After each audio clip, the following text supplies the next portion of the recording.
Assalamualaikum warahmatullahi wabarakatuh.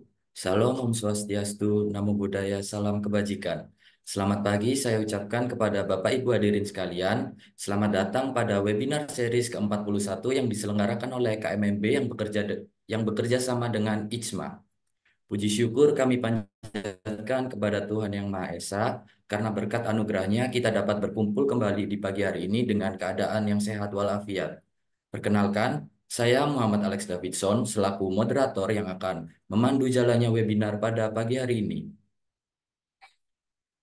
Pada webinar sebelumnya, telah dibahas mengenai bagaimana balance scorecard sebagai alat yang efektif dalam mendorong perusahaan untuk menetapkan target ambisius yang mendorong inovasi serta meningkatkan kinerja dan dapat mendukung perbaikan radikal melalui inisiatif strategis.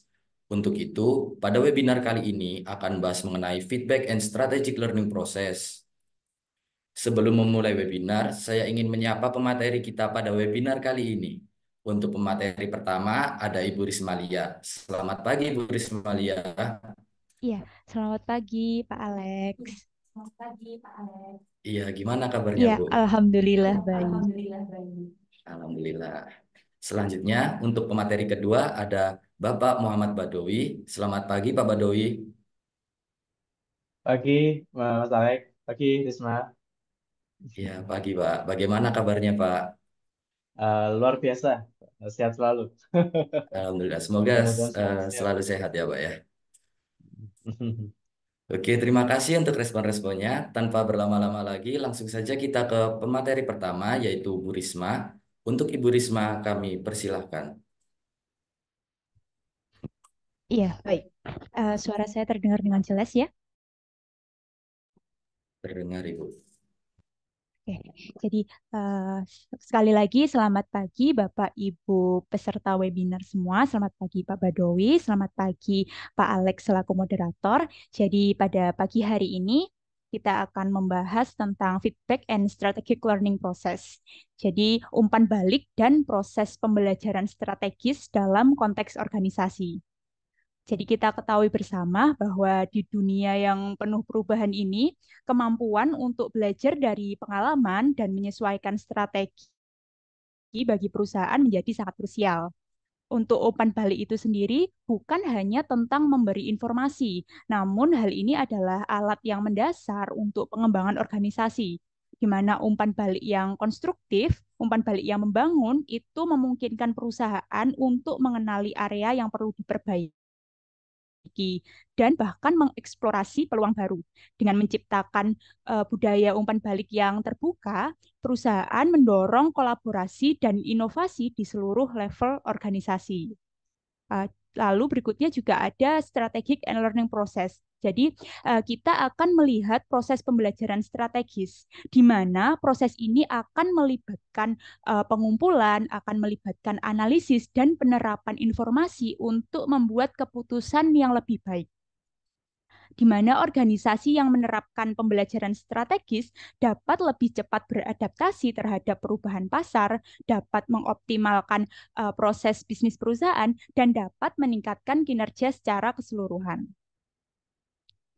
Oleh karena itu, pada Jumat hari ini, mari kita fokus pada bagaimana kita dapat mengintegrasikan umpan balik dan pembelajaran strategis ini dalam praktik sehari-hari perusahaan, di mana dengan melakukan hal tersebut, kita dapat membangun organisasi yang lebih tangkas, yang lebih inovatif, dan siap menghadapi tantangan di masa depan.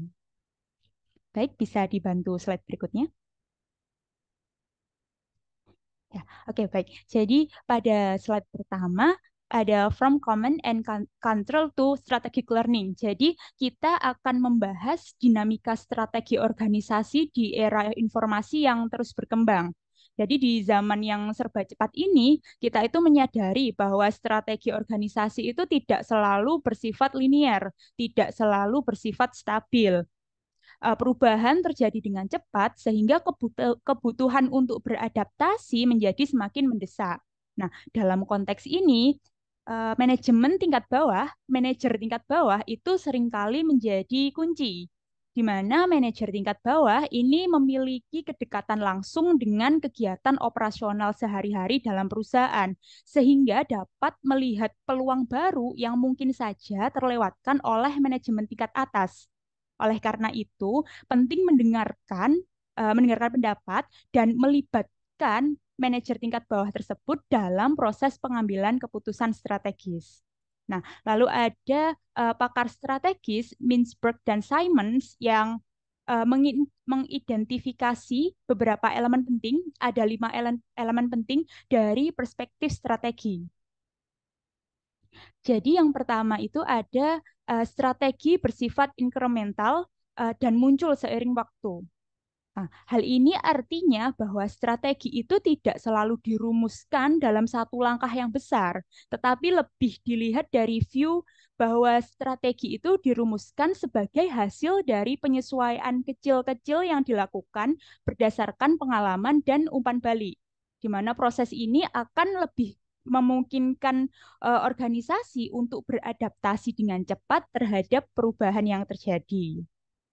Lalu yang kedua ada strategi yang dimaksudkan atau intended strategi bisa saja disusul oleh strategi lain yang lebih relevan.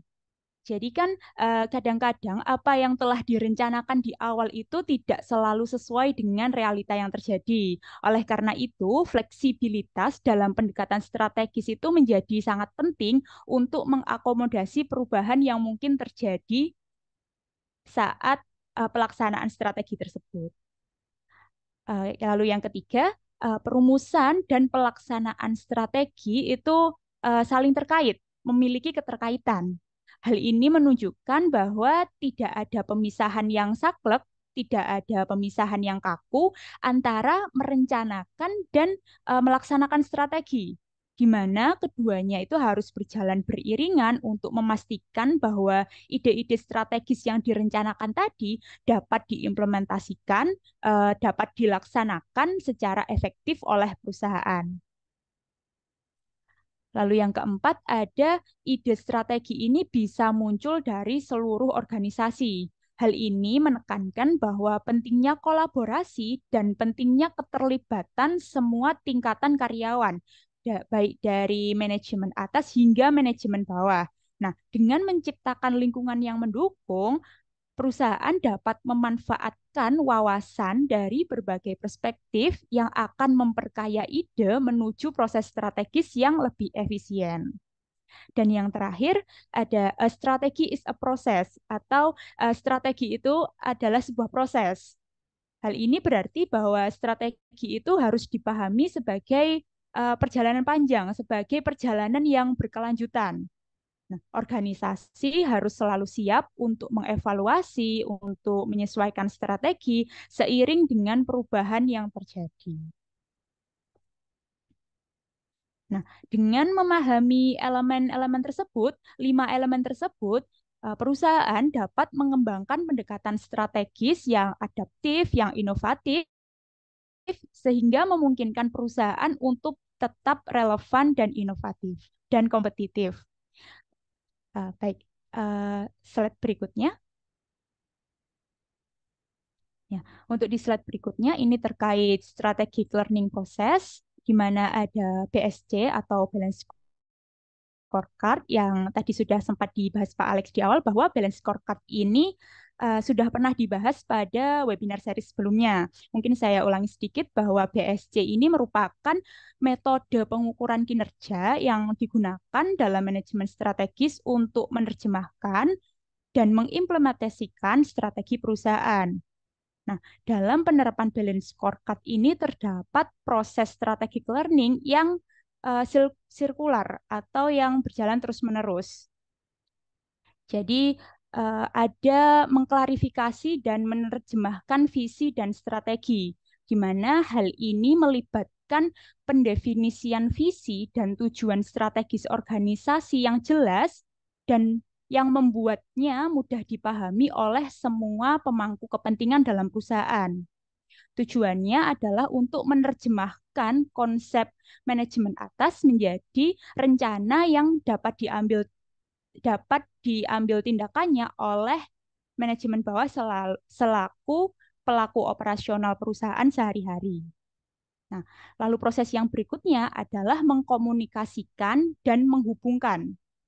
Fokus di sini adalah pada cara berbagi visi dan strategi secara efektif di seluruh organisasi. Jadi harus memastikan bahwa semua orang, semua pemangku kepentingan itu memahami peran mereka dan memahami bagaimana kontribusi mereka terhadap tujuan perusahaan. Hal ini melibatkan penghubungan strategi dan tujuan antara departemen bahkan sampai antar individu. Lalu proses ini berlanjut ke perencanaan dan penetapan target, di mana langkah ini itu mencakup tentang pengembangan rencana terperinci dan penerapan target yang terukur yang selaras dengan visi strategis perusahaan tersebut. Hal ini memerlukan alokasi sumber daya dan pembuatan jadwal untuk mencapai hasil yang maksimal. Proses tersebut berlanjut lagi pada umpan balik strategis dan pembelajaran, di mana hal ini berkaitan dengan penetapan mekanisme untuk melakukan pantauan kemajuan atau monitoring dengan mengumpulkan umpan balik dan belajar dari hasil yang telah dicapai sebelumnya.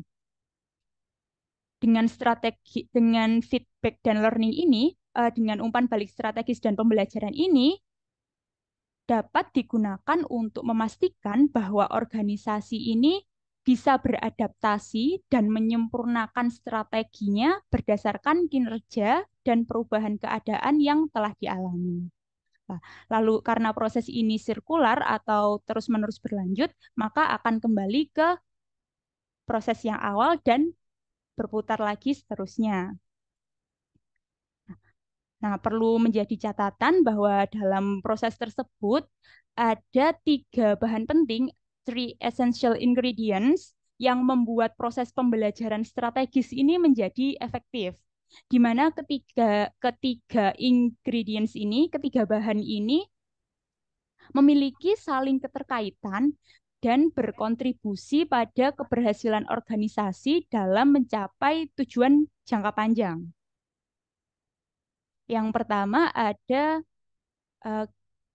kita perlu memperhatikan bahwa kita memiliki kerangka strategis yang dapat menyelaraskan semua pemangku kepentingan dengan tujuan keseluruhan organisasi. Jadi kerangka ini akan berfungsi sebagai panduan yang memastikan bahwa setiap departemen, bahkan setiap individu ini memahami peran mereka dalam mencapai visi perusahaan.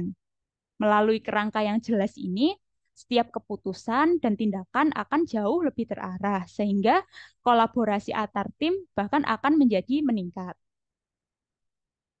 Lalu yang kedua ada bahwa pentingnya untuk memiliki proses umpan balik yang menguji strategis melalui data kinerja.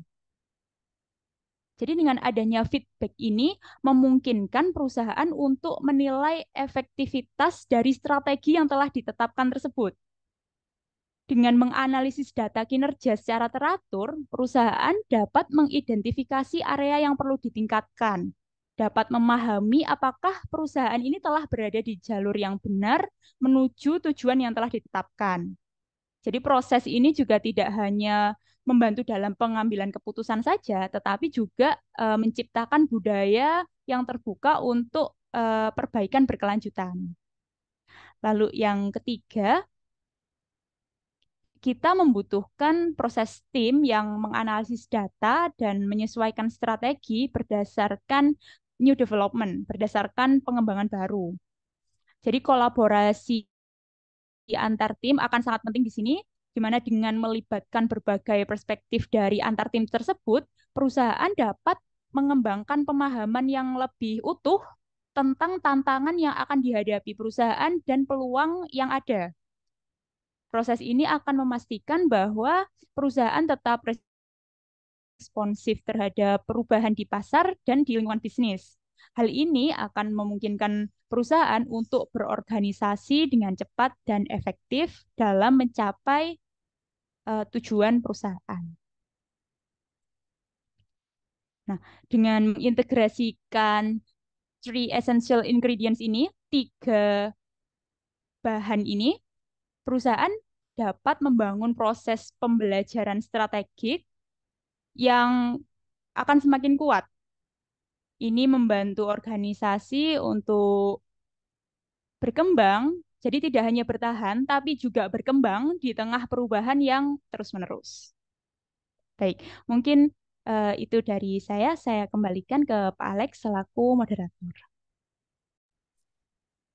Baik, terima kasih banyak kepada Bu Risma atas pemaparan materi yang sangat menarik dan informatif mengenai pentingnya penggunaan balance scorecard dalam transisi manajemen dari pendekatan tradisional menuju strategic learning. Pada era saat ini, di mana perubahan terjadi dengan cepat, pendekatan manajemen yang mengandalkan kontrol penuh dari tingkat atas semakin kurang relevan. Selanjutnya, izinkan saya memberikan highlight dari materi yang telah diberikan oleh Ibu Risma, yaitu menjelaskan peralihan dari command and control ke strategic learning dalam konteks balance scorecard yang menggambarkan perubahan paradigma dalam manajemen kinerja. Pendekatan tradisional berfokus pada kontrol hierarkis dan pelaporan kinerja berbasis target. Namun pendekatan ini seringkali kaku dan tidak responsif terhadap perubahan lingkungan bisnis. Sebaliknya, setelah strategic learning menekankan pembelajaran berkelanjutan dan adaptasi strategi. Balance scorecard membantu organisasi untuk tidak hanya mengukur kinerja, tetapi juga untuk terus mengevaluasi dan memperbaiki strategi mereka berdasarkan data kinerja dan perubahan eksternal. Dan untuk proses pembelajaran strategis juga mencakup siklus evaluasi tujuan, pengukuran hasil, analisis penyimpangan, dan penyesuaian strategi untuk memastikan relevansi dan daya saing organisasi dalam jangka panjang. Baik, seperti itu. Lalu sebelum melanjutkan ke pemateri berikutnya, mari kita break sebentar untuk menyegarkan pikiran kita kembali. Di sini Bapak Ibu kami persilahkan apabila ingin menambah makanan ataupun minuman untuk menemani saat webinar selanjutnya.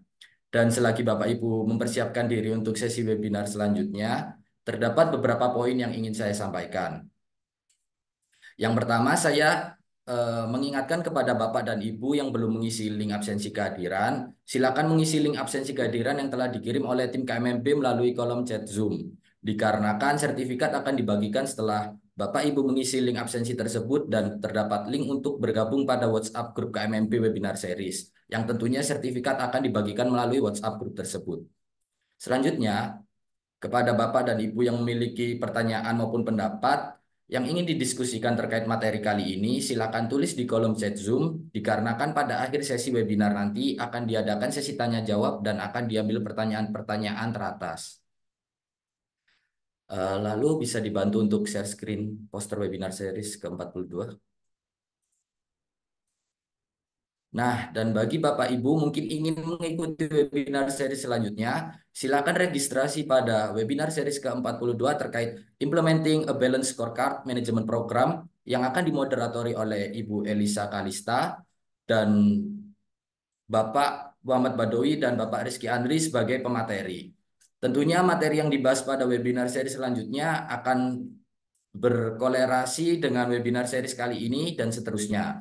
Webinar series ke-42 akan diselenggarakan pada hari Jumat tanggal 25 Oktober 2024 pukul 9 pagi.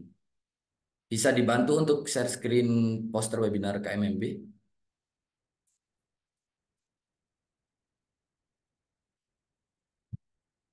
Nah, di sini sedikit reminder untuk series 42 bukanlah series akhir untuk webinar KMMB. Kita bakalan tetap ada seri-seri berikutnya yang akan di-share pada sosial media KMMB. Jadi untuk Bapak Ibu hadirin jangan sampai ketinggalan, tetap stay tune di sosial media KMMB dan dapat registrasi atau mendaftarkan diri pada link yang telah disediakan oleh tim. Dan jangan khawatir bagi Bapak Ibu yang tidak mengikuti webinar seri sebelumnya, kami memiliki berbagai sosial media yang berisi informasi maupun materi yang dibahas pada webinar series Silakan Bapak Ibu follow dan subscribe akun sosial media KMMB yaitu pada Instagram dan TikTok @kmMB_film dan untuk YouTube-nya KMMB Management Consulting Firm dan untuk websitenya kmmb.co.id. Mungkin sekian poin-poin yang saya sampaikan. Langsung saja kita ke materi selanjutnya yang akan disampaikan oleh Bapak Badowi. Kepada Pak Badowi, kami persilahkan. Baik, terima kasih Mas Alek. Thank you Risma sudah disampaikan di sesi pertama. Selamat pagi Bapak Ibu semuanya. Saya siapa dulu? Bapak Ibu peserta di berbagai kota ya di seluruh Indonesia. Kalau saya perhatikan ini ada beberapa klien KMMB ya di Jakarta, di luar Jawa juga ada gitu ya. Oke, selamat datang Bapak Ibu di webinar series ke-41 ya. Eh, kita bersyukur kita sudah melewati tahun ini dengan cukup banyak tantangan ya Bapak Ibu ya. Tidak terasa kita sudah di triwulan keempat ya. Artinya ini sudah masuk di triwulan keempat. Kita sudah melewati triwulan satu, triwulan dua, triwulan tiga seperti itu. Nah, tema pada pagi hari ini cocok ya dengan posisi kita sekarang. Sekarang kita di triwulan 4. Pertanyaannya, sudahkah kita melakukan strategic feedback untuk triwulan satu, 2, dan 3? Seperti itu. Nah, kenapa penilaian atau feedback ini penting? Karena pada dasarnya kita perlu memperhatikan bahwa kegiatan-kegiatan atau inisiatif strategis yang sudah kita jalankan di 3 triwulan tahun ini itu cukup berjalan efektif atau tidak, ya, berjalan efektif apa tidak. Nah, penilaian itu kadangkala begini Bapak Ibu, kita tidak bisa menilai secara self evaluation, sometimes. Misalnya kita dari divisi marketing ya, divisi marketing, sometimes kita menghadapi satu dilematis ketika melakukan evaluasi dengan diri sendiri gitu ya. Maka kita perlu melihat evaluasi dari sisi customer, kita melihat evaluasi dari sisi partner, kita melihat dari sisi divisi yang lain ketika bekerja sama dengan kita. Apakah kinerja marketing bisa cukup efektif apa tidak? Misalnya begitu. Ya, maka salah satu contohnya adalah peer review ya. Kalau Bapak Ibu perhatikan, kita minta peer review. Karena gini Bapak Ibu, untuk bisa melihat kesalahan kita, kadang-kadang kita butuh orang lain ya, yang menilai ya. Misalnya Mas Alek ini kalau ada sesuatu di punggungnya, ya mungkin nggak kelihatan ya Mas Alek ya. Karena memang kita menghadapi kebutaan ya. Di satu titik kita ada kebutaan, kita nggak bisa melihat itu, gitu ya. Bahkan kalau kita berkendara saja ya, kalau kita kendaraan-kendaraan besar kayak bus, kayak truk gitu ya, ada blind spot ya. Artinya di titik itu driver tidak bisa melihat ya. Sama kemarin kalau Bapak Ibu perhatikan ya, pertandingan antara Indonesia sama Bahrain itu. Wah, itu juga seru itu ya. Itu bukan peer review lagi, satu negara itu ya yang melakukan review ya. Baru pertama kali ini kita melihat 90 tambah 6 jadinya 99. Ya. Nah, ini adalah review. Bahkan kita juga bisa melihat kinerja wasit ya waktu itu ya.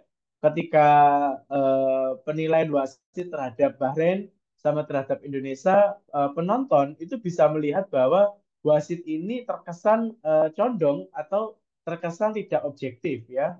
Wasit membela salah satu tim, misalnya begitu.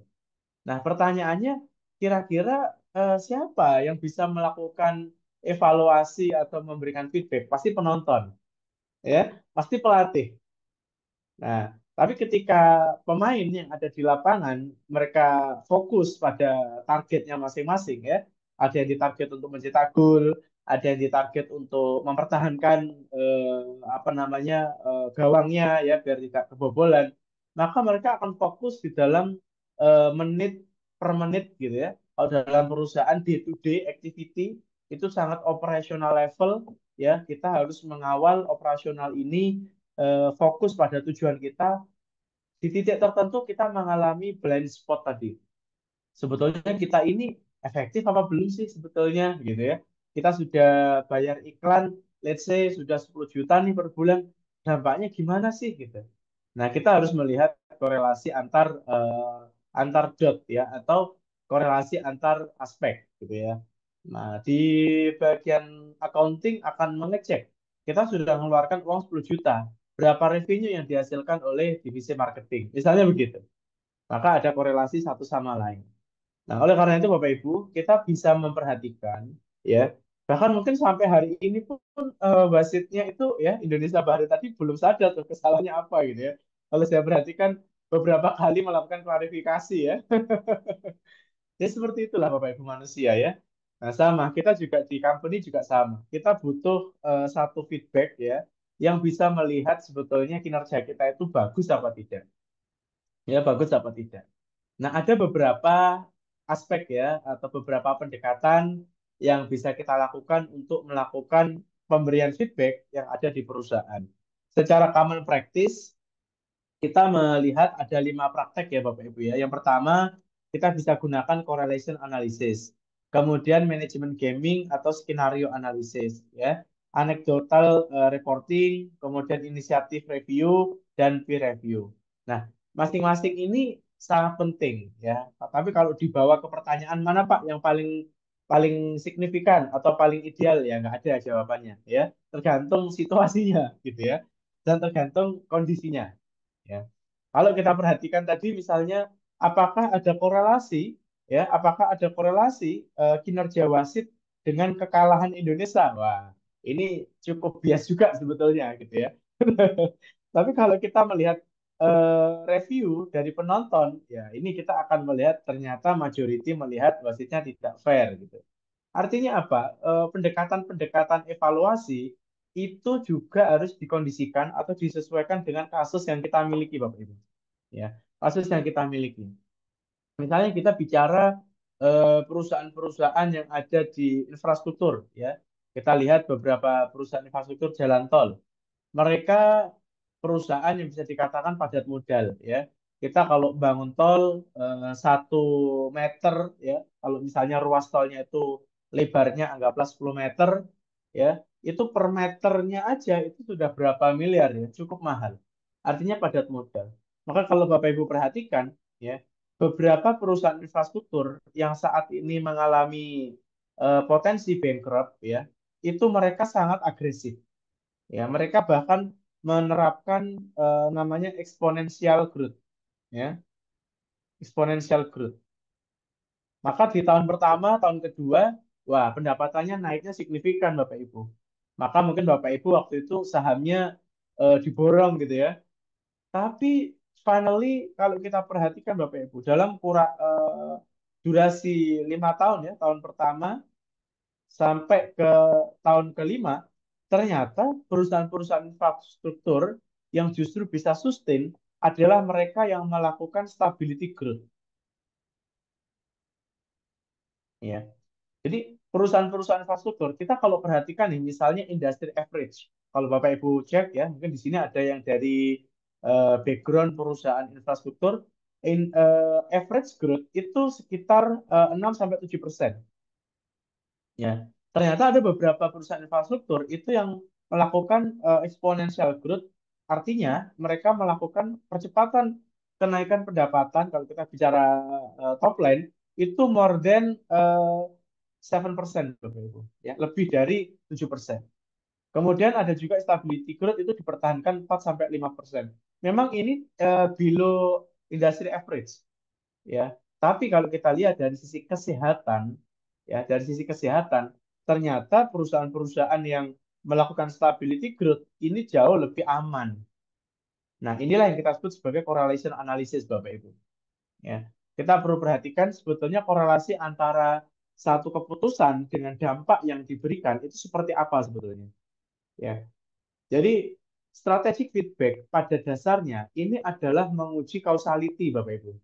Ya, menguji causality kalau kita bicaranya korelasi analisis ya, correlation analysis. Ini adalah causality effect ya, cause effect. Nah, jadi kalau Bapak Ibu perhatikan cause effect kan seperti misalnya Mas Alek makan nih, udah sarapan, maka efek dari sarapan adalah kenyang gitu ya. Kemudian ada mahasiswa ya, ini beberapa di KMMB juga ada mahasiswa magang ya, yang saya lihat juga jadi peserta di webinar ini. Kalau mahasiswa itu belajar dengan tekun, maka efeknya dia akan pintar ya.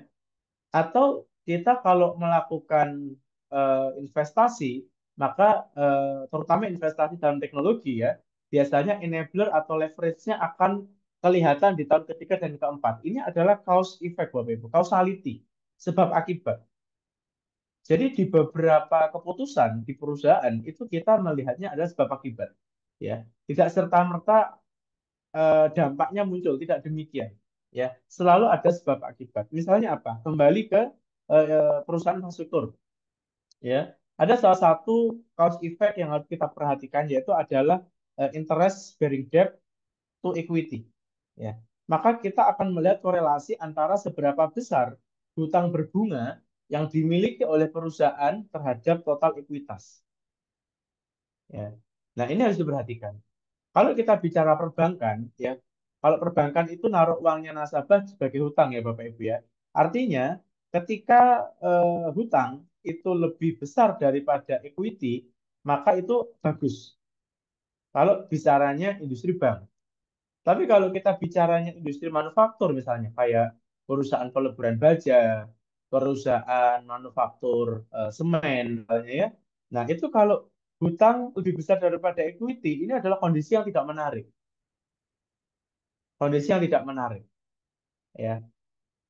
Tapi ada beberapa manajemen, ya, kalau saya challenge misalnya, Bapak Ibu, kalau kita lakukan something common gitu, ya, mungkin growth kita kalau kita lihat CAGR 5 tahun terakhir kita hanya akan di angka 6% gitu, ya. Di angka 6%. Ini mendekati economic growth yang ada di Indonesia. Ya, pasti investor nggak tertarik tuh. Investor lebih baik beli aja surat berharga negara atau taruh di beberapa instrumen investasi portofolio, tidur, nggak ada resiko yang cukup besar, 6% tercapai. Ya. Tapi ketika sektor manufaktur itu dia mau improve, let's say bukan ya bukan stabil, ya bukan eksponensial, tapi at least growth-nya lebih bagus lah, ya. Kalau biasanya 6%, ya kita tingkatkan jadi 7%, ya. Kalau stability kan 6, 6 terus gitu, ya Bapak Ibu, ya. Kalau eksponensial dari 6 langsung ke 10, langsung ke 12 gitu, ya. Cukup beresiko. Maka kita bisa gunakan skenario moderat, kenaikannya cukup stabil. Misalnya dari 6 ke 7, 7 ke 8 gitu, ya. Nah, dalam 5 tahun ke depan. Nah, ketika kita lihat komposisi hutang terhadap equity untuk percepatan profitability ini, itu akan cukup berat. Maka beberapa perusahaan mereka melakukan return earning. Jadi laba laba di tahun berjalan itu diputar lagi menjadi inventory. Ya, ini sekali lagi tadi kita diskusi manufaktur, ya Bapak Ibu, ya, perusahaan manufaktur. Nah, kalau kita putar laba bersih tahun berjalan menjadi inventory, maka inventory itu akan cukup banyak, ya, cukup banyak. Apalagi kalau bahan baku kita harus impor, ya. Kita tahu fluktuasi harga antara kurs dolar dan rupiah, ya. Nah, kalau perusahaan manufaktur biasanya mereka tidak akan cukup berani untuk menyimpan banyak cash. Lebih baik dilakukan misalnya hedging, ya, kalau kita transaksi ke luar negeri dan lain-lain. Nah, ketika kita melakukan return earning, kita putar lagi ke dalam inventory, maka biasanya inventory itu yang digunakan sebagai aset kolateral atau inventory kolateral. Nah, dari kolateral itu muncullah beberapa perusahaan yang ingin meningkatkan productivity-nya, mereka sampai eh, meningkatkan total hutangnya dengan jaminan inventory yang ada di pabrik tadi atau aset yang ada di pabrik. Tapi tidak sampai hutang lebih besar daripada equity, tidak sampai, ya. Ya cukup tinggi tapi tetap di bawah equity. Nah, kebijakan-kebijakan yang kita ambil, maka kita harus tahu sebetulnya korelasinya bagus apa tidak, ya. Seringkali saya mendengar curhatan, ya, jadi dari klien-klien gitu, ya, eh, direksi-direksi gitu, ya. Saya kira ini sama, ya, di beberapa tempat ya sama aja. Misalnya direksi mau pengajuan, oh kita mau bangun kilang minyak baru nih, nah, atau kita mau bangun pabrik baru nih. Kemudian sama komisaris akan di-challenge. Kira-kira kamu butuh berapa lama untuk mengembalikan modal itu? Yang pertama. Yang kedua, IRR-nya berapa persen? Ya, ini kemudian value ketika kita melakukan capital expenditure yang cukup besar dengan kita do nothing, tidak melakukan apapun, kira-kira impact-nya lebih besar mana. Jangan sampai ketika kita mengeluarkan capital expenditure kemudian malah bankrupt. Nah, company yang awalnya stabil menjadi decline. Ya, ini korelasi-korelasi yang bisa kita tawarkan Bapak Ibu ketika kita akan yakin dengan sebab akibat dalam bisnis yang kita jalankan. Ya, ini penting sekali. Artinya, kita sebagai manajemen di company, kita harus tahu hubungan sebab akibat antar akun. Ya. Kita harus tahu sebab akibat antar variabel atau kalau bahasa di universitas mungkin variabel ya. Tapi di dalam perusahaan ya kita tahu nih satu faktor dengan faktor yang lain mempengaruhi seperti apa. Ya. Ya kalau saya perhatikan juga ada di beberapa perusahaan retail, ya kita pahami nih di retail gitu ya. Apa sih salah satu keunggulan kalau kita bicara retail? Salah satunya adalah merek, Bapak Ibu. Merek, brand, ya. Kita bicara brand. Misalnya, ya, kita tahu ada merek namanya Unilever nih. Unilever punya produk teh Sariwangi misalnya. Nah, ternyata ketika nama Unilever itu sudah menjadi big name, ya, maka produk yang dikeluarkan kemungkinan suksesnya akan besar. Ya, misalnya kita bicara Indofood. Indofood juga salah satu big name di industri retail kita di Indonesia. Ketika perusahaan itu mengeluarkan new product, possibility untuk diterima oleh market ya itu akan besar. Artinya dari sisi merek itu sudah bisa menghasilkan equity kepada kita, ya, yaitu laba tahun berjalannya bisa menambah. Ya. Maka situasi itu kita sebut menjadi brand equity. Brand equity. Nah, pertanyaannya bagaimana kita bisa membawa perusahaan ini bisa sampai di titik memiliki brand equity, ya. Misalnya hari ini ya Unilever mengeluarkan air minum misalnya, ya. Atau bahkan grupnya Indofood waktu itu dia melihat potensi air mineral dalam kemasan seperti Aqua, akhirnya Indofood mengeluarkan produk baru namanya Club ya, air minum Club, maka juga laris di masyarakat gitu ya. Atau juga kalau saya perhatikan eh, di beberapa perusahaan besar, ya ini di depan saya ada Le Mineral nih, ya Le Mineral. Ini juga sekalinya keluar langsung laris juga di market. Artinya dari sisi brand, ya itu sudah bisa menghasilkan equity. Nah, pertanyaannya bagaimana brand equity ini bisa terbentuk? Ternyata brand equity bisa terbentuk, maka ada satu komponen yang harus kita penuhi dulu, yaitu apa? Brand image. Brand image. Nah, ini adalah sebab akibat, Bapak Ibu. Ya, causality, ya, korelasi antara satu faktor dengan faktor yang lain. Ini runtutan, ya. Maka kalau kita membangun brand image ini penting. Kira-kira kalau disebut kata Indofood, brand image-nya apa sih, Mas Alex? Indofood ini pabrik bahan bangunan atau makanan nih? Nah, ternyata apa Mas Alex Indofood itu? Industri makanan, Pak. Makanan. Kira-kira kalau kita bicara image, ini makanan yang berkualitas atau yang tidak berkualitas, Mas Alex? Yang berkualitas. Berkualitas. Artinya dari sisi market, brand image Indofood sendiri itu sudah sangat kuat. Nah, kemudian pertanyaan berikutnya, bagaimana Bapak? Kita bisa memiliki brand image yang kuat. Maka sebelumnya, komponen yang harus kita penuhi adalah brand awareness, Bapak Ibu. Nah, brand awareness. Bagaimana Mas Alex bisa mengetahui bahwa Indofood adalah produk makanan berkualitas tinggi? Ya tentunya Mas Alex kenal yang disebut sebagai Indofood, gitu kan? Bayangkan ketika saya tanya, Mas Alex, kira-kira apa yang dipikirkan di pikiran Mas Alex sebagai positioning company Indofood? Lah, Mas Alex aja nggak pernah mendengar kata-kata Indofood, gimana ada image di pikirannya kan begitu? Maka yang pertama kali yang harus kita lakukan dalam correlation analysis, apakah brand awareness kita sudah cukup kuat di masyarakat Bapak Ibu. Sederhana saja, sederhana saja ya. Ketika merek atau nama kita ditanya atau disampaikan kepada khalayak umum atau spesifik market yang kita target, mereka sudah kenal apa belum? Nah, ini penting ya. Atau Bapak Ibu di sini misalnya kalau di sebut KMMB, apakah sudah kenal KMMB itu perusahaan apa? Ya, apakah KMMB ini perusahaan konsultan, ataukah KMMB ini perusahaan jasa, apakah KMMB ini perusahaan kuliner? Ya, kita nggak tahu ya. Nah, ternyata Bapak Ibu tahu nih, KMMB perusahaan konsultan manajemen. Nah, berarti kita sudah punya aware, ya. Kita sudah punya brand awareness. Nah, maka PR berikutnya membangun brand image. Maka kerjaan-kerjaan yang dikelola oleh KMMB apakah efektif apa tidak?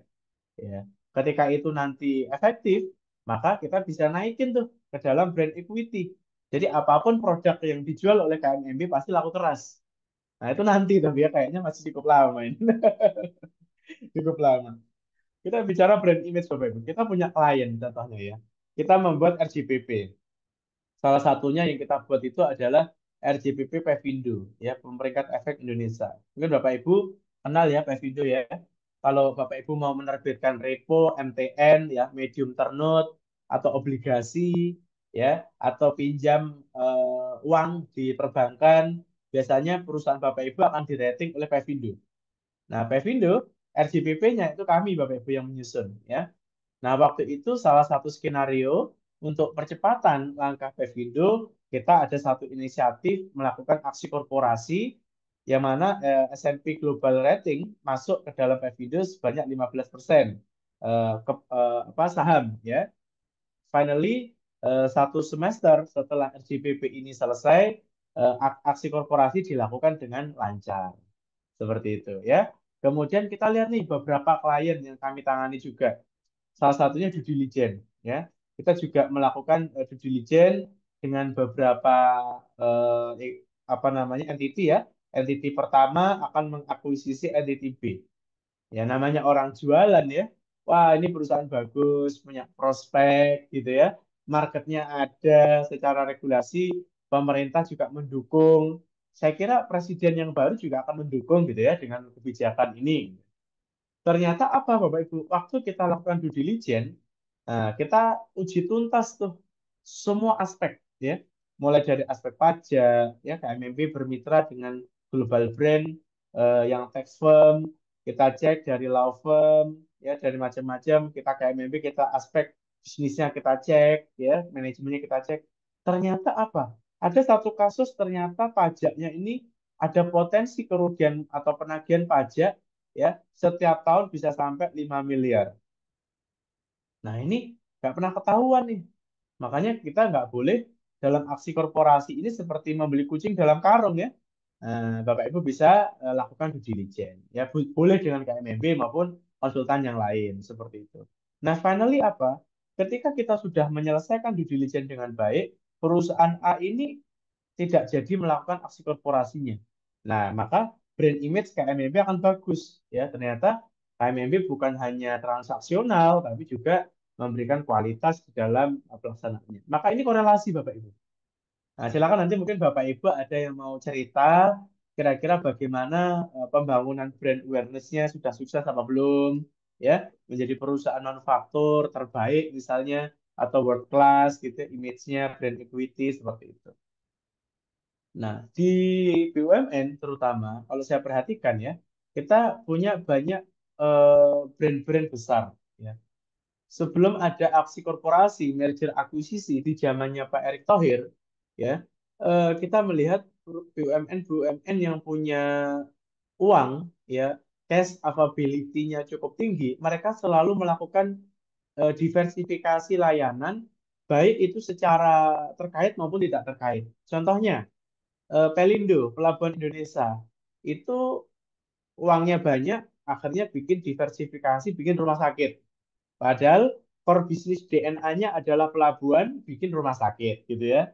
Kemudian saya juga lihat di eh, BUMN yang lain juga begitu. Bahkan Pertamina, ya Pertamina juga begitu, bikin rumah sakit, bikin penerbangan, Pelita Air, dan lain-lain. Ya, meskipun sekarang lagi dirapikan ya, Pelita Air, Garuda Air sama Citylink rencananya akan digabung dalam satu holding Injourney, ya Injourney. Kemudian semua angkasa pura dikelola jadi satu di bawah Injourney Aviation Services, seperti itu. Nah, artinya apa Bapak Ibu? Ketika kita sudah punya brand yang kuat, secara korelasi kita bisa melanjutkan langkah-langkah berikutnya. Seperti itu. Nah, maka kita lakukan feedback tadi. Nah, berikutnya kita juga bisa melakukan strategic feedback itu menggunakan manajemen gaming atau skenario analisis.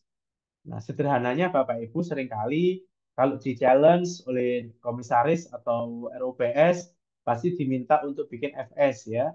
Kalau kita mau investasi, misalnya kita mau investasi pabrik baru, pabrik produksi yang baru, ya, maka di challenge bikin FS dengan asumsi optimis, gitu ya, asumsi moderat dan asumsi pesimis.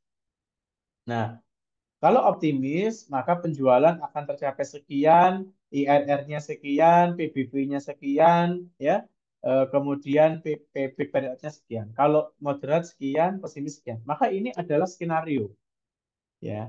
Skenario. Tergantung nanti kita ingin menentukan di titik mana kita akan optimis untuk pengambilan keputusan, ya. Sehingga kita juga bisa melihat dari skenario-skenario ini feedback ketika berjalannya juga bisa berjalan lancar. Ya, oke. Kita misalnya memilih skenario paling pesimis. Artinya perusahaan karena ini proyek baru, ini piloting project, jangan terlalu agresif lah. Kita pakai asumsi pesimis. Kita jalankan.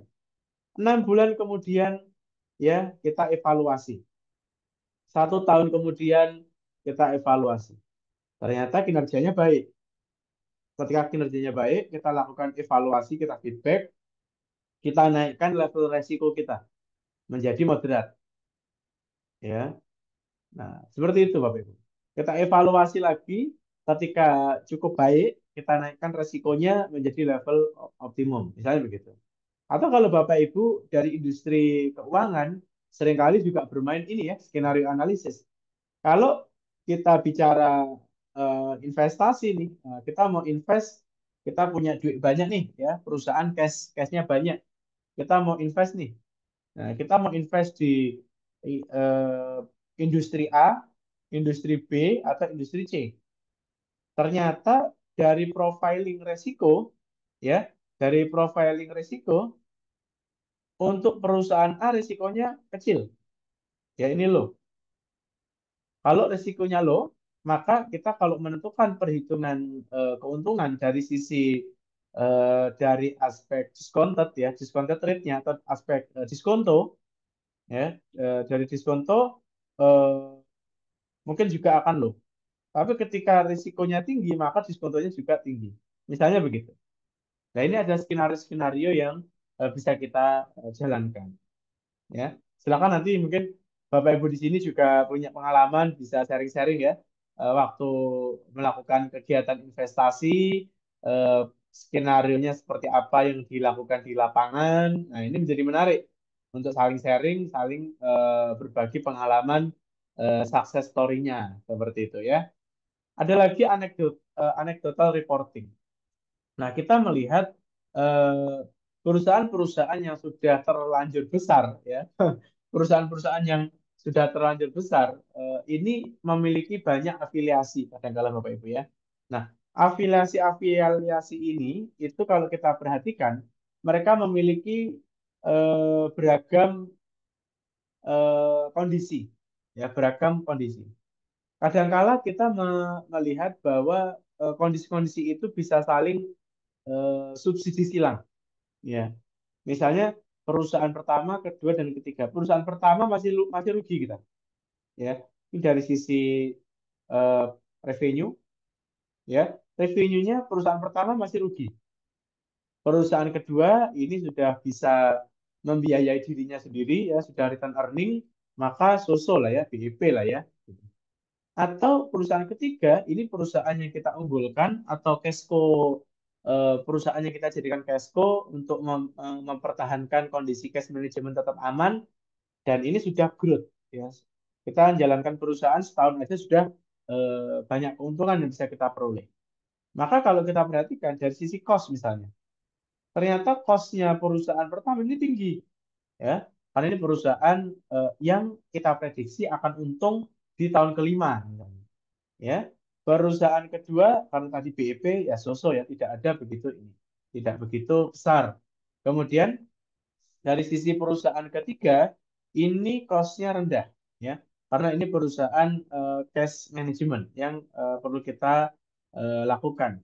Nah, dari reporting ini kita bisa memberikan feedback. Ya. Kalau misalnya kita ingin mempertahankan perusahaan pertama, artinya kita puasa di 5 tahun pertama, kira-kira untuk membackup, ya, membackup perusahaan ini, ya, kalau kita konsul ini perusahaan holdingnya, nah holding ini berani nggak, ya, dia minta dividen payout ratio atau dividen dari perusahaan ketiga itu 100%. Uangnya ditransfer ke holding, nah holding akan menyuntik modal lagi ke perusahaan pertama. Ya, dan ini satu skenario yang something normal Bapak Ibu. Ada perusahaan itu dalam konglomerasi memang disetting untuk cash flow, ya. Jadi perusahaan tidak perlu banyak inovatif, sepanjang dia disiplin, maka cash-nya akan besar, karena bebannya bisa ditekan. Kemudian ada satu perusahaan yang kita bicara future, kita bicara masa depan, itu akan sangat profitable, tapi saat ini itu masih rugi. Nah, kita perlu memperhatikan skenario-skenario ini. Ya. Maka di dalam manajemen strategik kita menyebut sebagai ambidexterity, Bapak Ibu. Nah, atau bahasa sederhananya paradok, ya, paradok. Jadi di sisi lain kita melakukan eksploitasi terhadap korporasi yang kita jadikan sebagai cash cow. Di sisi lain kita juga bersama-sama melakukan eksplorasi baru yang di dalam masa depan akan menguntungkan dari sisi holding. Kalau kita eksploitasi Bapak Ibu ini short term, ya. Anggaplah 1 sampai 3 tahun perusahaan akan berjalan mendapatkan cash. Nanti tahun keempat biasanya kompetitor akan masuk, apalagi kalau kompetitornya itu mau bakar uang, maka perusahaan kita ini bisa apa namanya, akan terkalahkan. Tapi di saat perusahaan ketiga di tahun ketiga mulai mengalami decline, perusahaan pertama sudah mengalami growth. Seperti itu. Ya. Bapak Ibu kalau eh, mau ngecek silahkan dicek, ada satu konglomerasi, ya, eh, bisa private, bisa yang public company atau state owned company, kita bisa perhatikan. Ada satu perusahaan yang baru diinisiasi yang kita ekspektasikan akan growth di masa depan, dan itu masih kita suntik modal setiap tahun. Ya, jadi orkestrasinya menjadi menarik Bapak Ibu kalau kita bisa memainkan secara seimbang antara eksploitasi dan eksplorasi. Ya.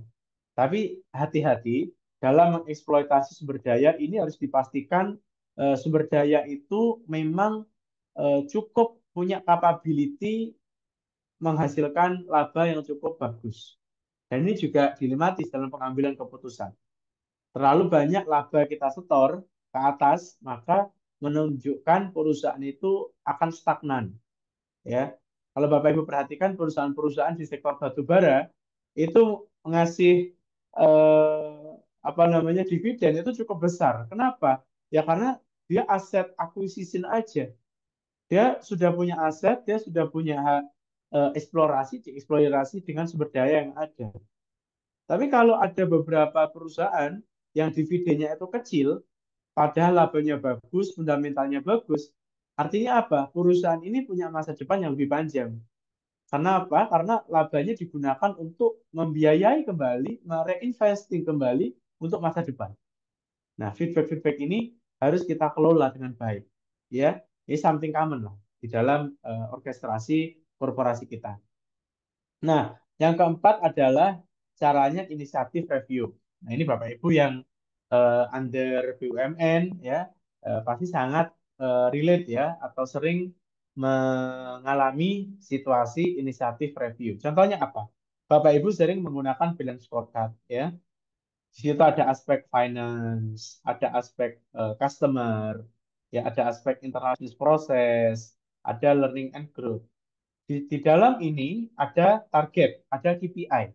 Nah, untuk mengejar target KPI itu kita butuh inisiatif, ya, strategis atau rencana aksi. Nah, ditulislah sama konsultan atau dari Bapak Ibu sendiri, tahun pertama KPI-nya apa, targetnya berapa, inisiatif strategisnya apa. Nah, ketika itu sudah selesai, kita akan melakukan evaluasi. Misalnya, normalnya per 3 bulan melakukan raker, ya, rapat kerja triwulan. Rapat kerja triwulan pertama kita evaluasi inisiatifnya sudah dijalankan apa belum, ya. Kalau belum, kenapa kok belum dilakukan?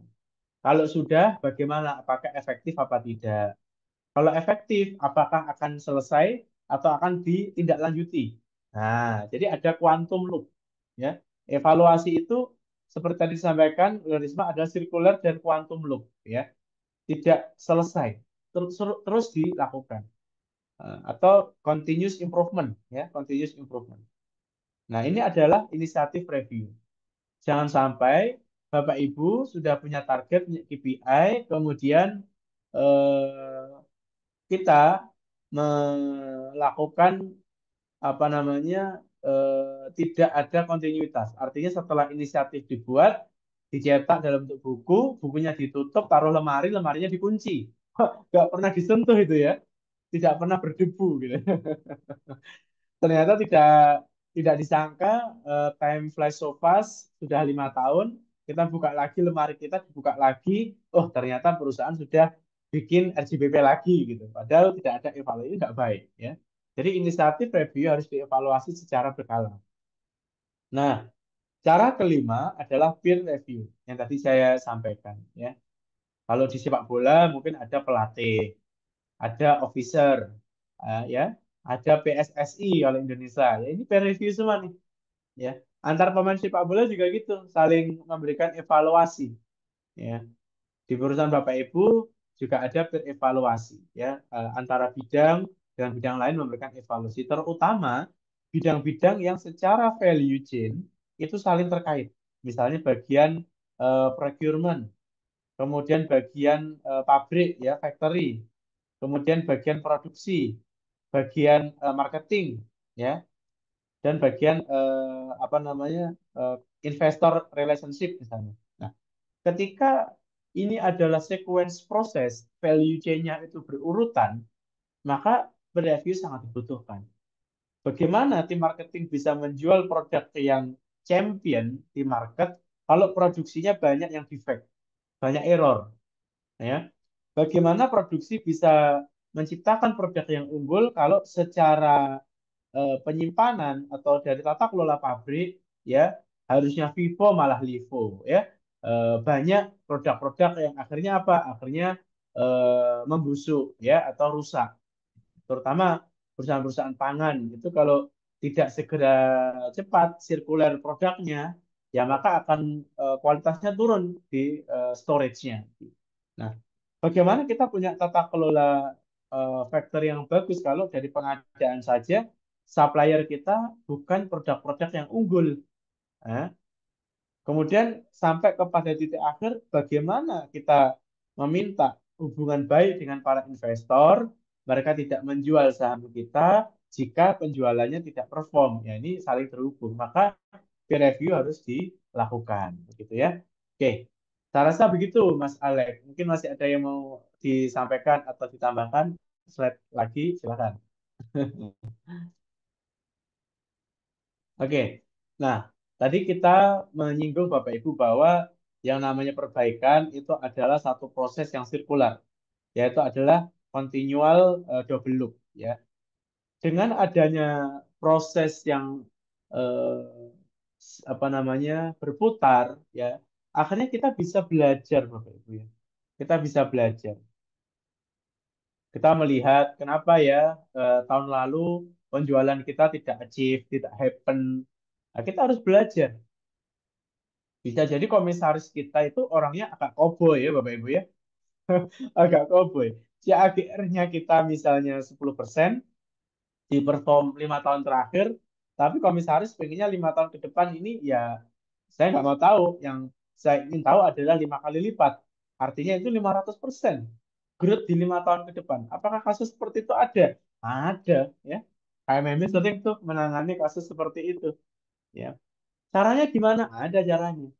Artinya kita harus paham konsekuensi, Bapak Ibu. Ketika kita ingin percepatan, maka knowledge management yang bisa kita lakukan benchmarking di beberapa company, ya pasti mereka tidak akan hanya menggunakan organik strategi.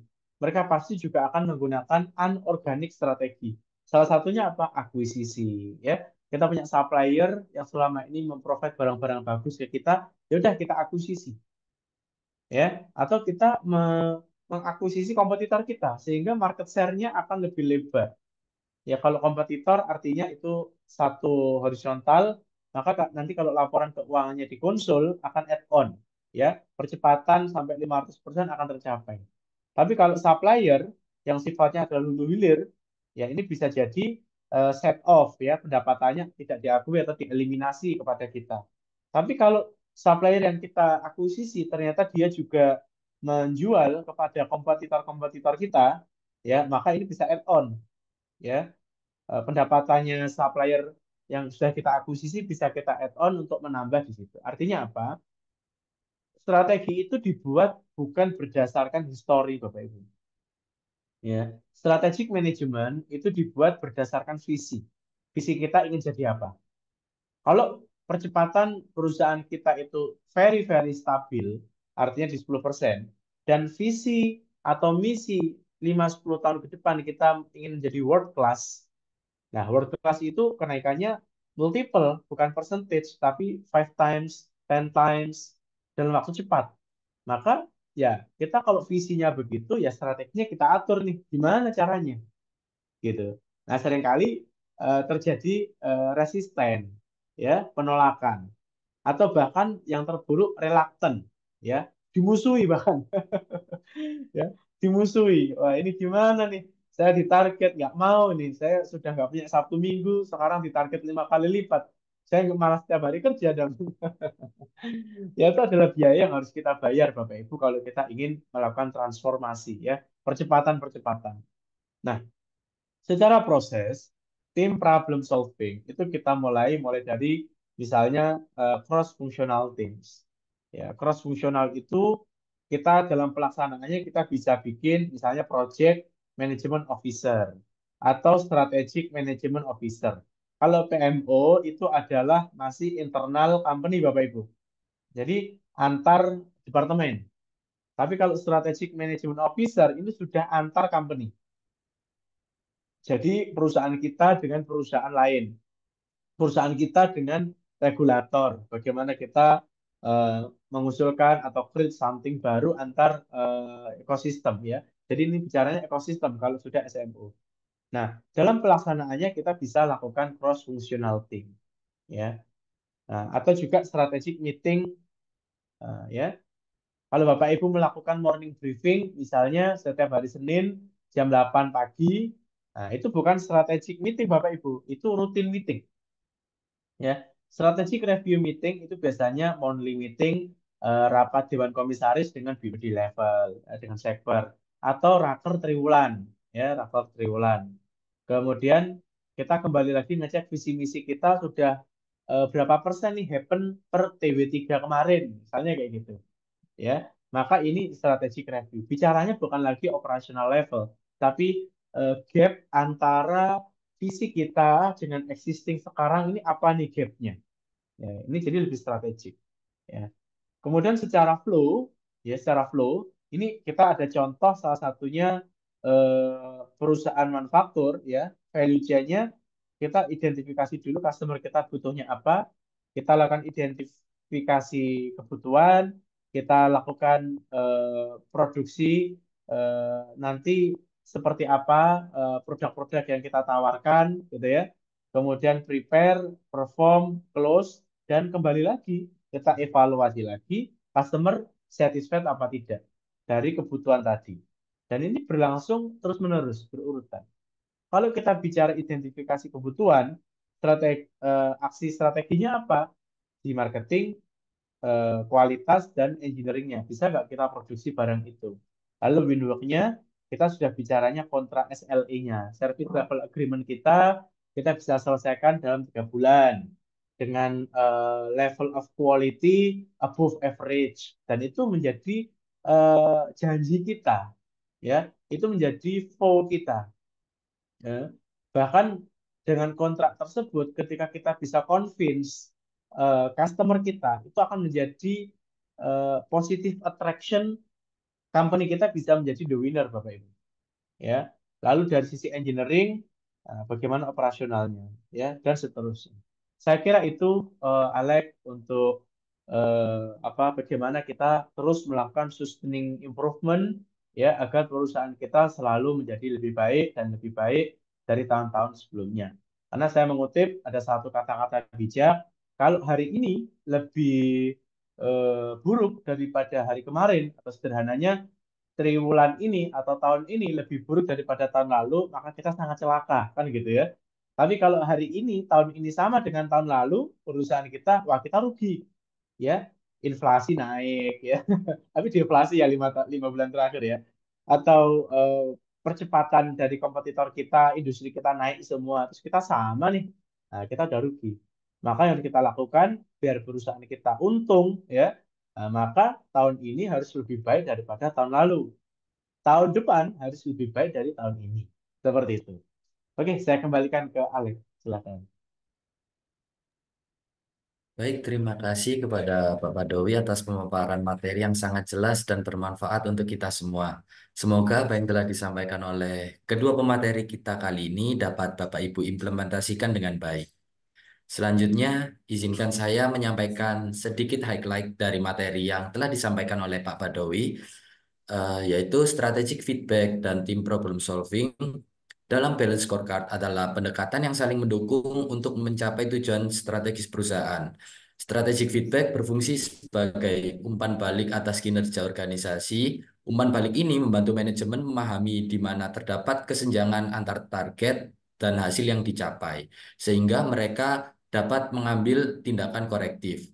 Sementara tim problem solving melibatkan kolaborasi tim dalam mengidentifikasikan masalah yang menghambat pencapaian target. Dengan menggabungkan pemahaman dari setiap perspektif balance scorecard, tim dapat menganalisis akar penyebab masalah dan mengembangkan solusi yang sesuai. Kombinasi keduanya meningkatkan efektivitas eksekusi strategi dan mendukung perbaikan berkelanjutan. Baik, sebelum kita masuki sesi tanya jawab, bagi Bapak Ibu yang belum mengisi link absensi, dapat mengisi link absensi kehadiran yang telah dikirimkan pada kolom chat Zoom, dikarenakan sertifikat akan dibagikan setelah Bapak Ibu mengisi link absensi tersebut dan terdapat link untuk bergabung pada WhatsApp grup KMMP Webinar Series, yang tentunya sertifikat akan dibagikan melalui WhatsApp grup tersebut. Baik, langsung saja kita masuk ke sesi tanya jawab. Saya ingatkan kembali, jika ada Bapak atau Ibu yang berkenan untuk bertanya, silakan raise hand atau bisa on mic untuk menyampaikan pertanyaan Bapak atau Ibu. Atau bisa juga menuliskan pada kolom chat Zoom atau apabila Bapak Ibu ingin berinteraksi langsung dengan pembicara kami. Bapak Ibu bisa menyampaikan langsung pertanyaan yang ingin ditanyakan.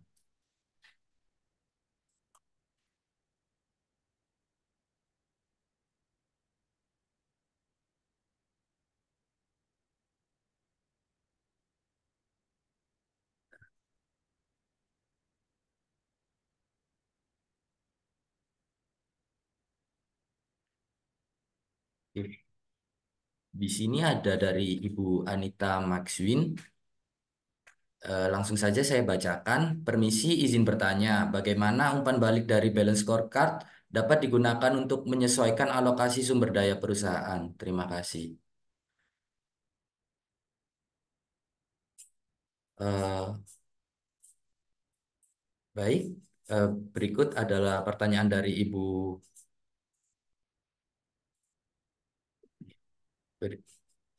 Anita. Saya kembalikan kepada speaker yang ingin jawab. Ya, iya. Mungkin saya izin jawab terlebih dahulu, Pak Badowi. Nanti Baik. mohon untuk ditambahkan. Ya, jadi saya ulangi sedikit pertanyaannya. Bagaimana umpan balik dari balance scorecard dapat digunakan untuk menyesuaikan alokasi sumber daya perusahaan?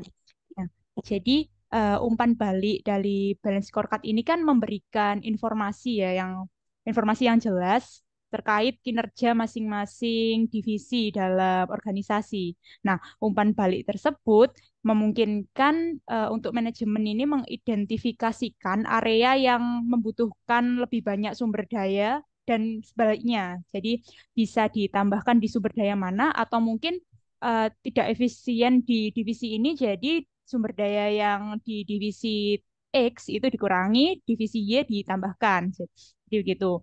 Nah, dengan menggunakan data yang objektif dari skor kinerja, nah perusahaan akan lebih efektif untuk mengarahkan sumber daya ke area yang memberikan dampak strategis yang lebih besar. Ya, mungkin seperti itu. Mohon untuk ditambahkan, Pak Wadowi. Terima kasih. Iya, terima kasih Risma. Mungkin saya menambahkan dari pertanyaannya Bu Anita Maxwin, apakah bisa ya kita atau mekanismenya bagaimana kita membuat feedback dari balance scorecard untuk menyesuaikan resource allocation gitu ya. Nah, Bapak Ibu, balance scorecard ini cukup presisi ya ketika kita ingin mengevaluasi kinerja yang akan dilakukan atau yang sudah dilakukan ataupun yang sedang proses dilakukan. Dari balance scorecard kita bisa mengukur seberapa percentage, berapa persen keberhasilan dari implementasinya. Nah, sederhananya biasanya dalam prakteknya, kalau tahun ini kita targetnya 10 misalnya, 10% market share meningkat misalnya. Dan untuk meningkatkan 10 market share itu kita butuh ya anggaran 10 miliar. Ya, sederhananya berarti 10 miliar sama dengan 10% kenaikan.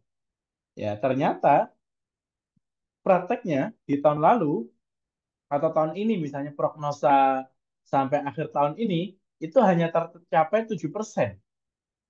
Ya, berarti untuk feedback yang kita berikan sumber daya keuangan untuk divisi tersebut kalau tahun depan sekitar 7%, ya kita kurangi anggarannya jangan 7 miliar tapi jangan 10 miliar tapi itu cukup 7 miliar.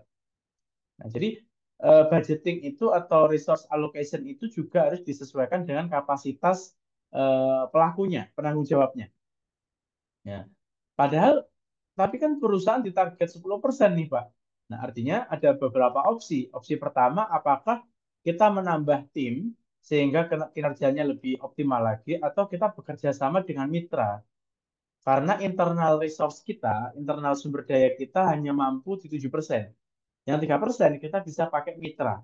Ya, kita bermitra atau tadi kita bisa akuisisi sehingga marketnya kalau kita konsul kita bisa 10% seperti itu.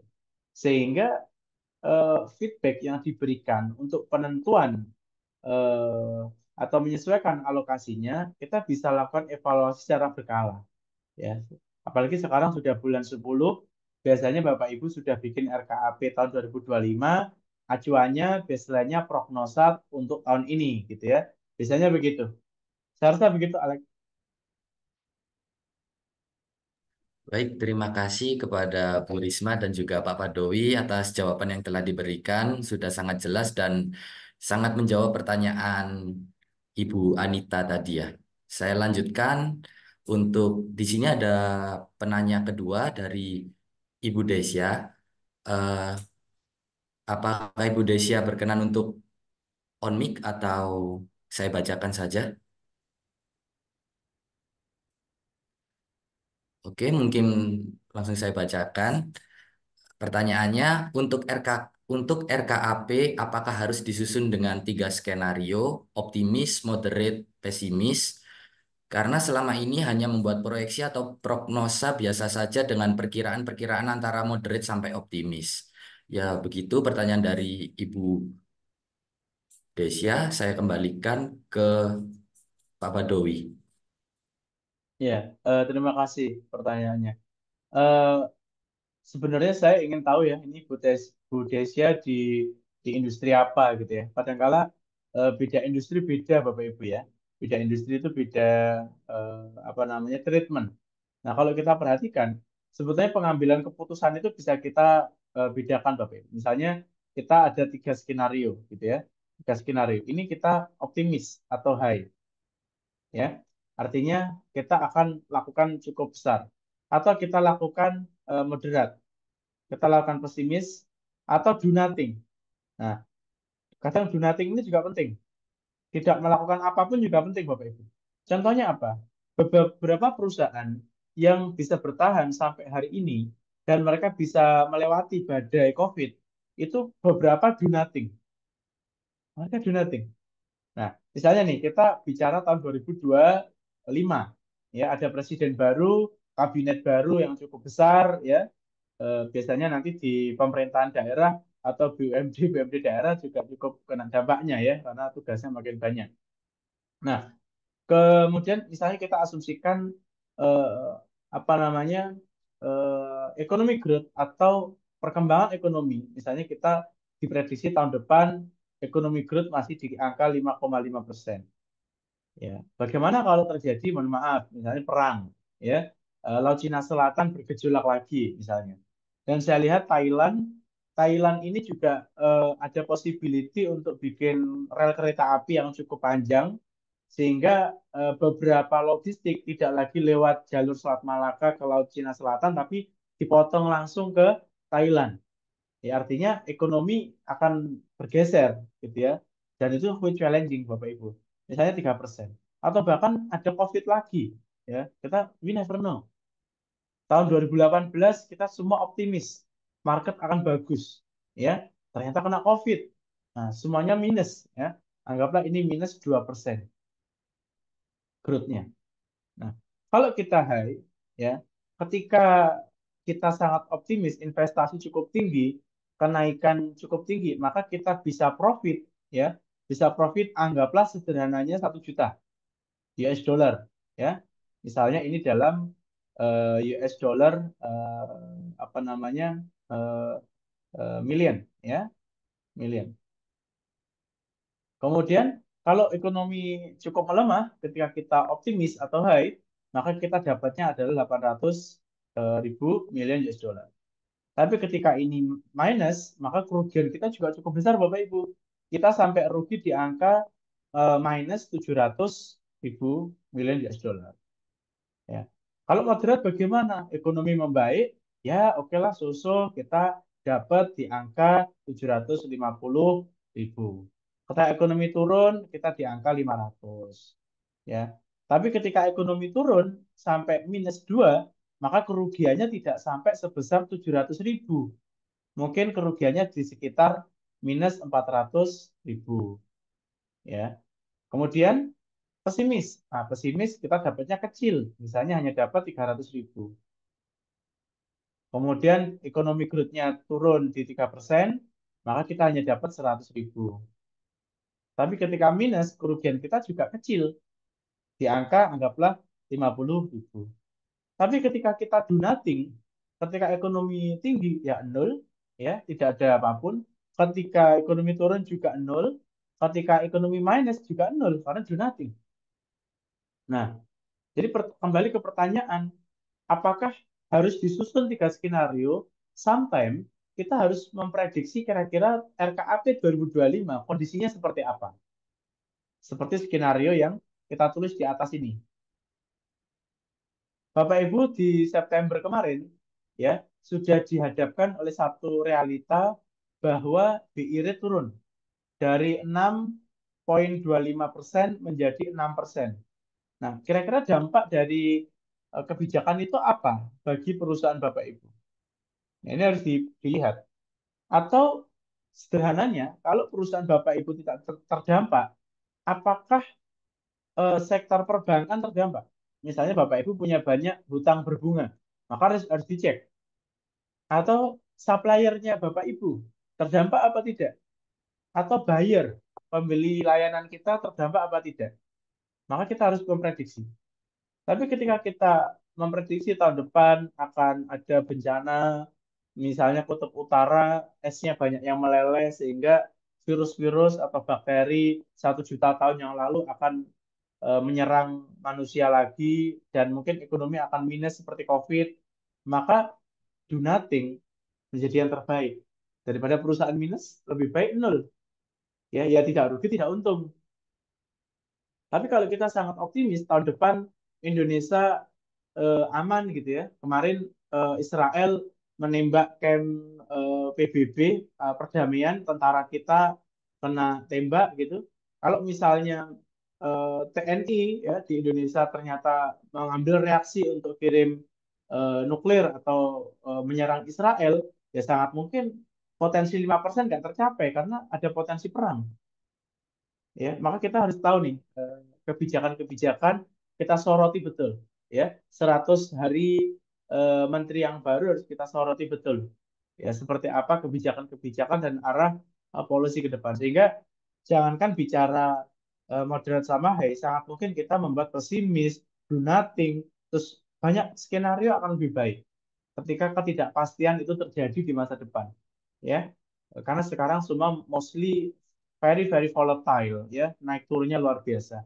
Hari ini Mas Alek makan nasi goreng, bisa jadi besok nasi goreng nggak ada lagi karena beras stoknya habis. Sangat mungkin loh, ya, ketika ada iklim yang sangat berubah sangat cepat seperti itu. Seperti itu, Mas Alek. Mungkin ada tanggapan atau tambahan dari Risma atau dari apa penanya, silakan. Ya, baik. Berikut adalah jawaban dari Pak Badowi untuk pertanyaan dari Bu Desya. Bagaimana Ibu Desya? Apakah jawaban dari Pak Badowi sudah menjawab?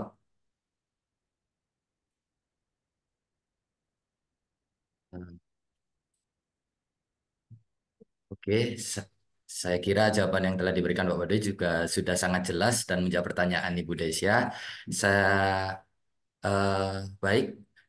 Untuk Bapak Ibu yang tertarik dengan KMMB, bisa mengakses website kmmb.co.id, di mana kami memiliki layanan unggulan seperti jasa penyusunan rencana kerja dan anggaran perusahaan atau RKAP, kemudian juga ada jasa penyusunan rencana jangka panjang perusahaan atau RJPP, dan lain sebagainya.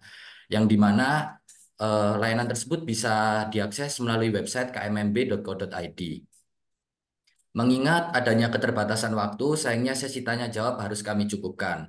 Dan karena waktu menunjukkan pukul 10.32, kita akan cukupkan webinar kali ini. Namun akan sangat disayangkan apabila kita tidak mengabadikan momen hari ini. Bapak Ibu semua mungkin bisa on cam demi kelancaran sesi foto bersama kali ini.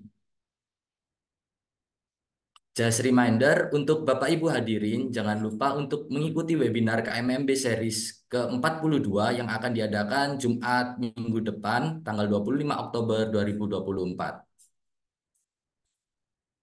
Oke, mungkin sudah bisa dimulai untuk sesi fotonya. Saya akan hitung 1 sampai 3 untuk slide pertama. 1, 2, 3.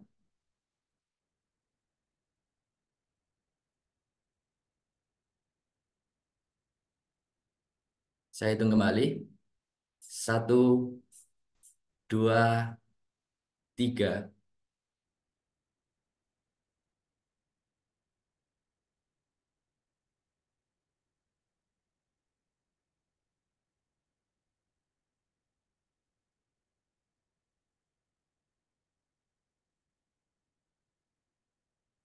Untuk slide yang kedua. 1, 2, 3.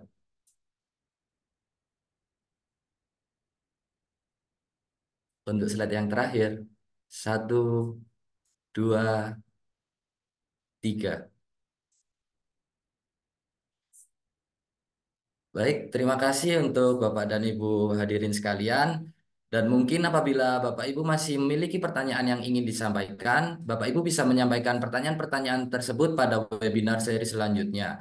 Dan agar tidak ketinggalan, Bapak Ibu bisa segera mendaftarkan diri atau registrasi pada link yang telah dikirimkan oleh tim kami. Atau Bapak Ibu dapat mengunjungi laman sosial media kami, dan sekali lagi kami ingatkan kepada Bapak Ibu untuk mengisi link absensi kehadiran dikarenakan sertifikat akan dibagikan setelah Bapak Ibu mengisi link absensi tersebut, dan terdapat link untuk bergabung pada WhatsApp grup KMMP Webinar Series yang tentunya sertifikat akan dibagikan melalui WhatsApp grup tersebut.